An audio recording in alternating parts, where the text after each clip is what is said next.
वळूयात पुढच्या बातमीकडे।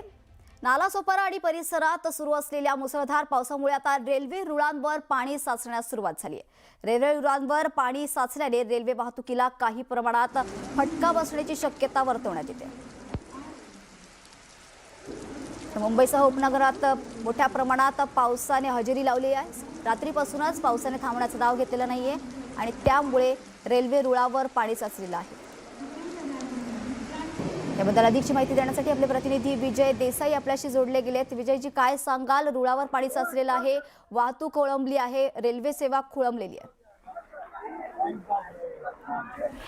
प्रतीक्षा, आज सकाळपासून मुसळधार पाऊस सुरू झालेला आहे आणि या मुसळधार पावसामुळे आपल्याला या ठिकाणी संपूर्ण परिसर आहे हा पाण्याखाली गेलेला आहे। मी आता जवळजवळ कंबरभर पाण्यामध्ये आहे आणि या कंबरभर पाण्यातून आपल्याला जर रेल्वे स्टेशन गाठायचं असेल तर आपण पाहू शकता, या रेल्वेच्या ट्रॅक कडे जायचं असेल तर आपल्याला कंबरभर पाण्यातून गेल्याशिवाय पर्याय नाही। आणि संपूर्ण जर नालासोपाराचा जो परिसर आहे तो संपूर्ण पाण्याखाली गेलेला आहे। कंबरभर पाणी सगळीकडे झालेलं आहे आणि लोक या ठिकाणी वाट काढत आपल्या घरी इच्छित स्थळी जाण्यासाठी निघालेले आहेत। आपल्यासोबत काही नागरिक आहेत, त्यांच्याकडून जाणूया, काय सांगाल? मी सांगतोय आता नालासोपारा आहे, दरवर्षी एवढा पाणी भरत होते आणि काय गटरचं हे काय व्यवस्थित आहे नाही। दरवर्षी एवढ्यात पाणी भरते आणि लोकांना लय त्रास होते। तेवढं माझं म्हणणं आहे, तर सरकारला हे मी म्हणतो याचं काय कार्य करा आणि लोकांना लय त्रास होते, म्हणजे लय त्रास। या ठिकाणी परिवर्तन झालेलं आहे, सत्ताधारी बदललेले आहेत, कसं बघता इकडे? नाही, काय नाही हो, तिकडे खाली येऊन बघून जाते आणि गटर कोण साफ करत नाही इकडे, पण तेवढ्याच सांगते मी। गटर सुद्धा साफ केले जात नाही असं म्हणतात तुम्ही, आप क्या बोलेंगे? मैं 2011 से यहाँ पे रह रहा हूँ।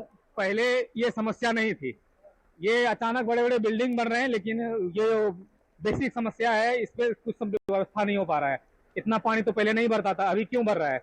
या किसकी जवाबदेही है? यह तय होनी चाहिए। आपको क्या लगता है यहाँ पे पानी भर रहा है? मैं भी हेलो, यहाँ पे पानी पहले इतना नहीं भरता था, लेकिन मेरे को लग रहा है बिल्डिंगें ज्यादा बन रही है, गटर कम हो गए।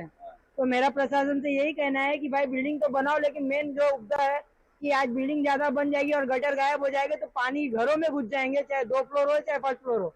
तो गटर पे पहले ध्यान दो कि गटर का मेन लाइन कहाँ से कहाँ तक जाना चाहिए और पानी निकलने का रास्ता बने, क्योंकि जब बारिश आता है तो महानगर पालिका क्या गटर बनाने का काम कर देती है, लेकिन गटर का जो पाइपलाइन है वो मेन रोड से निकाल के और मेन मुद्दे पे नहीं जाकर के चौकअप हो जाता है और गड्ढा जो रहता है वो ऊपर रहता है और पानी नीचे से जाता है।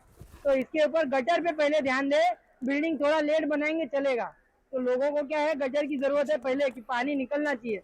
आज इधर मेरे को भी हो गया 18-19 साल, लेकिन इतना पानी नहीं आता था, घुटने के नीचे पानी था। आज पोजीशन ये है कि पेट के ऊपर पानी आ रहा है। तो कोई भी छोटा बच्चा या कोई भी अगर कहीं से बाहर से आ रहा है, उसे अंदाज नहीं मिलेगा तो कल को इधर एक कोई जीव भी जा सकता है। अंदाज से नहीं मिलेगा तो बह जाएगा पानी में, तो उसका जवाबदारी कौन देगा?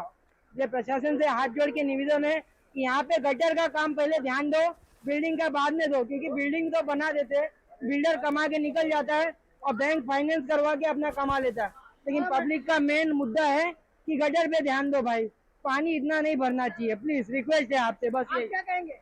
अरे क्या कहेंगे यार, इतना पानी भरा हुआ है इधर कि आदमी का ना पूरा मार्केट है ना डूब गया पानी से। पूरा मार्केट इधर है ना, होलसेल मार्केट है, पूरा पूरा पानी से डूब गया है।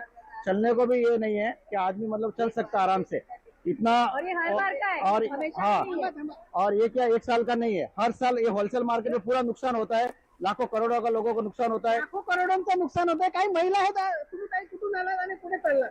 मी भाईंदर वरून आली आहे, आता घरी चालली नालासोपाराला। सकाळी आली तेव्हा एवढं नव्हतं आणि आता जास्त आहे आणि नेहमीच आहे, या वर्षीच नाही, नेहमीच आहे। नेहमी बोलतात साफ करतो साफ करतात, काहीच साफ नाही होत। एवढ्या पाणीमध्ये आम्ही नेहमी जातो आणि नेहमी येतो। तुम्ही काय सांगाल? काहीच नाही, जे आहे तेच आहे, खरं ते खरंच आहे ना, जे बोललं तरी शेवटी तेच आहे। दरवर्षी एवढे पाणी राहतो, नाही नाल्यासोपार काय होत होतं, परत जमा कचरा जमा राहतो, तो बाहेर येतो। या ठिकाणी नाले सफाई फक्त नावाला होते, नाले सफाई कागदावरच केली जाते, त्यामुळे अशी परिस्थिती।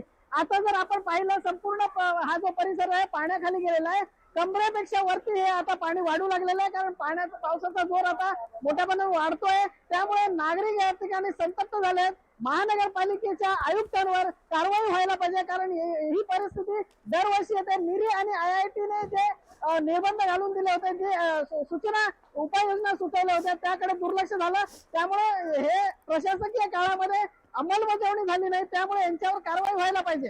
प्रतीक्षा. निश्चितच धन्यवाद विजय दिलेल्या सविस्तर माहितीसाठी.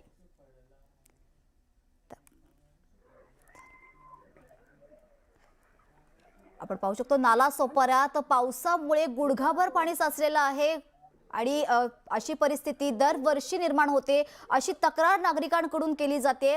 आताच आपले प्रतिनिधी विजय देसाई यांनी याबद्दलचा आढावा घेतलेला आहे.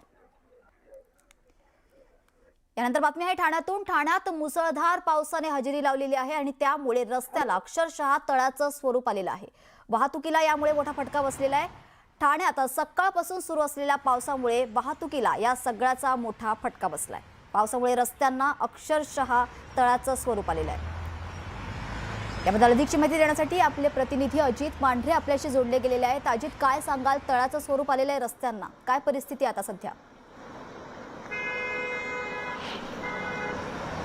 ठाण्यामध्ये अनेक ठिकाणी पाणी साचलंय, सतत पाऊस सुरू आहे. याचा फटका आता मुंबई पूर्व द्रुतगती मार्ग म्हणजे ईस्टर्न एक्सप्रेस हायवे त्याला देखील बसलाय. ठाण्याच्या वेशीवरती म्हणजे ठाण्यातून मुंबईच्या दिशेने जाताना हे आपल्याला भला मोठं एक तळ पाहायला मिळतंय. मुळात हा 3 पदरी जो रोड आहे तो आता 1 पदरीवरती आला. यामुळे गाड्यांची रांग जी आहे ती मोठ्या प्रमाणात लागलेली दिसते. याच बरोबरीनं या पाण्यातून रस्ता काढताना चालकांची मोठी कसरत होते. इथे जर पाहिलं तर मुळात इथं मध्ये सिमेंटचे रोड आहेत, पण मध्ये इथे कामं झाल्यामुळे आता ते रोड जे आहेत त्यावरती डांबरीकरण करण्यात आलंय. आणि पहिल्याच पावसात इथं माझे जे सहकारी आहेत प्रवीण शेट्टी यांना दाखवतो की कशा रीतीनं हे डांबरीकरण केलं गेलंय. आणि या डांबरीकरणामुळे सगळे डांबर जे आहे पावसामुळे पूर्ण वाहून गेलेलं आहे आणि मध्येच गाड्या आपटतायत. त्यामुळे चालकांना अंदाज येत नाहीये की नेमकं वाहन जे आहे ते कुठून चालवावं आणि याचाच फटका जो आहे तो वाहन चालकांना बसताना दिसतोय. मुळात या सगळ्या ह्याच्यामध्ये आजूबाजूला मोठे नाले आहेत, गटर आहेत, त्यातून पाणी सहजरित्या जायला पाहिजे पण ते पाणी गेलं नाही. याचा अर्थ इथलं जे नाले सफाई आहे, गटर सफाई जी आहे ती पूर्णतः झालेली नाहीये हे स्पष्ट होतंय. फक्त हा द्रुतगती मार्ग नाही तर इथं बाजूला आतमध्ये जाणारा जो रोड आहे इथे कॉलन्या आहेत, ते कॉलन्यामध्ये देखील तिकडं थेट बॅरिकेटिंग लावूनच बंद करण्यात आलेलं आहे. कारण का पाणी जे आहे ते इतकं साचलं की तिथून गाडी देखील जाऊ शकत नाही. परिणामी इथं कोणती दुर्घटना घडू शकते. या कारणास्तव तो रोड जो आहे तो तात्पुरता बंद केला गेलाय. कारण का नेमका रोड कुठे आहे, बाजूला गटर कुठे आहे हे कोणाला कळत नाहीये. यातूनच सर्वात मोठी कसरत जी होते ती म्हणजे वाहतूक पोलिसांची होते. कारण का गाड्या ज्या आहेत त्या गाड्यांना मार्ग दाखवावा लागतोय, पण पुढे येताना इथे रस्त्यावरती जे खड्डे पडलेले आहेत त्या खड्ड्यातून मार्ग काढताना वाहन चालकांना देखील मोठी कसरत करावी लागते. कारण का पुढे आल्यानंतर अचानकपणे खड्ड्यात जी आहे ती गाडी आपटते. मगाशी इथं 2 ते 3 जे बाईक स्वार आहेत ते इथं स्लिप झाले, पडले. कारण का इथून येताना पुढे एकतर सरकार बोलते है, गवर्नमेंट बोलता है इधर इंफ्रास्ट्रक्चर है, ये मेंटेनेंस किया है गवर्नमेंट ने. ऐसा काम होगा तो कैसे चलेगा? हम लोग कैसे जाएगा? मेरे को जाना है वहाँ पे. गाड़ी वहाँ से पानी, गाड़ियाँ पानी से लेके आ रहे हैं और बीच में ही खड्डा है. हाँ, गाड़ियाँ पानी से लेके आ रहे, बीच में गड्ढा ही है. पूरा गड्ढा ही गड्ढा है. उसमें क्या होगा? इंफ्रास्ट्रक्चर बोलो, आप सीधा बोलो. हा संताप जो आहे हा नागरिकांचा आहे. गाडी जी आहे ती पुढे तिथून पाण्यातून कशी काढल्यानंतर पुढे आल्यावरती खड्डे जे आहेत ते मोठ्या प्रमाणात आहेत, मध्ये देखील मोठ्या प्रमाणात खड्डे पडलेत. त्यामुळे एखादी दुर्घटना घडून आपला जीव जाऊ शकतो किंवा आपल्याला दुखापत होऊ शकते याची भीती त्या चालकांना वाटते. आणि यामुळेच बघा गाड्या कशा अगदी कलंडत आहेत. कारण का मध्येच तिथे खड्डे पडलेले आहेत, मध्येच त्या ठिकाणी रस्ते जे आहेत ते खचलेले आहेत.